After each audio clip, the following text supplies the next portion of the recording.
WWE 2K24 fans, I can happily announce to you today that the Fiend will be in this year's edition of the game. He'll be in our universe mode, which you can check out the introduction to here. But Bray Wyatt, the Fiend, will be in this year's edition of WWE 2K24. And if you want to win a free copy of this game, you can be in with a chance by getting involved in our subscriber giveaway. All you have to do, subscribe to the channel. But the Fiend, in all of his scary glory, is going to be in this year's game. Lots of people thought that he may miss out just due to his untimely passing last year. But if you look at his entrance, the lighting has been updated, the materials on his attire has been updated, that weird, creepy Bray Wyatt mask looks a little bit more revamped as well. It is the same entrance that we saw in last year's game, but it means that he's going to be in it. It means for us that we're not going to have to go to the creation center to try and create him. We're going to get him from what I feel is either going to be a showcase unlockable or just from the base game. What do you guys think? Let me know down below. Do you think he's going to be behind a showcase unlockable, or do you think he's just going to be there from day one? But the mask looks so much better than we have ever seen it before. His eyes just glimmering with the lighting.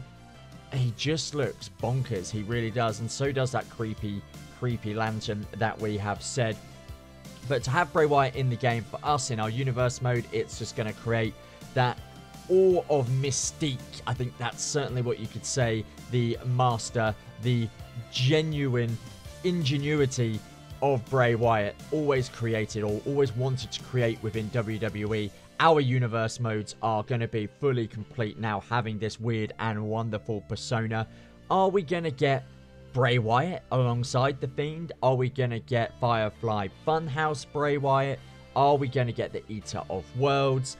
That is yet to be unknown, but it'd be lovely to have all four of Bray Wyatt's most popular characters. Also, confirmation that Samantha Irvin is going to be in the game. She is going to be the Raw ring announcer. The first time the game has ever had two ring announcers in Samantha Irvin and Mike Rome. So that's going to be great because Samantha Irvin, let's face it, is the best ring announcer in WWE. Currently going out with Ricochet. And courtesy of the SmackDown Hotel, we have this brand new image of Shawn Michaels going up against Razor Ramon at WrestleMania 10. It was for dual championships, and it looks like we've got a brand new belt pin that you unbuckle the belts from. So looks like we're getting dual title championship matches that are going to be, well, we're going to be capable of participating in them within ladder matches as well. Whether the animation will just be the superstar collecting both belts and then falling off the ladder and falling into the aura of a win. Perhaps it's probably too much of a stretch, but imagine if Razor Ramon got one title, Shawn Michaels got the other title. Do you have a dual winner, or do they just take the pin off the hook? It's going to be something that we've not seen before. It's an unknown entity in these games. We've also got the brand new model of Shawn Michaels. We've had Shawn Michaels and his previous model for way too many years. So this updated version, I know, is going to bring so much joy to all of you Shawn Michaels fans. He's got his WrestleMania 10 attire as well, which looks incredible. But we've also got the historic ladders. Now, these ladders have a lick of orange paint to them.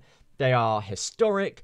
Are we going to be able to get them in a base game? I'm going to say that these are going to be an unlock from this WrestleMania match.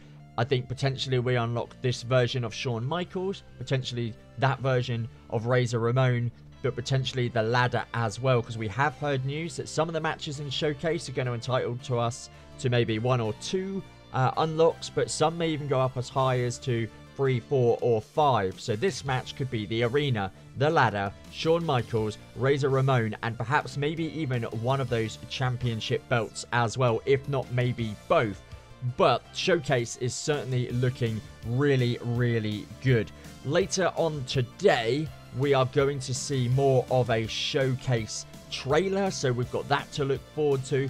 But also, if you do want to follow us and get to grips with our universe mode, check out our introduction to our universe mode, because I damn well telling you now, it is going to be something unlike you have ever seen before. You get involved, you have the power, and you get to create WWE in your own image. So go and check that out. But as I said, we are getting a new showcase trailer today, so potentially we're going to see a lot more matches, we're going to see a lot more potential unlocks, a lot more to the roster, because we know this is going to be the biggest and most burgeoning roster when it comes to WWE 2K24 Legends. So we're going to see the likes of Hulkamania running wild, we're going to see Ultimate Warrior, potentially we're going to have John Cena, Triple H, The Rock, Stone Cold Steve Austin, Undertaker, Kane. We're going to see all of those infamous classics, wrestlers from even further back in time than that as well. So the showcase mode, which I've never been a humongous fan of, I think is certainly going to be one of the biggest, most badass showcases we've ever seen, with the most unlockable content that we're going to be able to utilize going forward into my GM or into the universe mode. And speaking of universe mode, I know Assemble and a few other content creators are slightly worried about it. I too would like to echo that. For me, it doesn't feel like they have done enough to really warrant almost not rebranding it, but to say it's new. It's going to have the new title matches, the double title championship matches. It's going to introduce the brand new match types that we've had. But realistically, that's it. No promos are put in. They've not even put in the show introductions. So for me, it looks like universe mode may remain quite stagnant, quite old, quite outdated. I know many people feel the same. I hope it's not, and I hope universe mode really does have maybe a few smaller quality of life changes which really change the way that mode is played, but I highly doubt it. Let us know down below if you're getting a bit bored with universe mode. Is my GM mode taking up more of your time? Is my faction feature taking a little bit more time and, you know, ripping you away from the universe mode? I think showcase is really going to intrigue a lot of people, and I think that is certainly going to garner a lot more attention for us this year, even if it is solely to get all of those wonderful all of those wonderful brand new unlockables. They're not created. I don't know why I said that. Probably because it's early in the morning and I haven't had my cup of joe yet. But anyway, let me know what you think of all of the news that we have gone through today. Remember, you can win a copy of WWE 2K24 just by becoming a subscriber here and the channel. So make sure you check us out. But guys, all of your comments and all your likes are so much appreciated. I'll see you all soon. I'll see you on the showcase.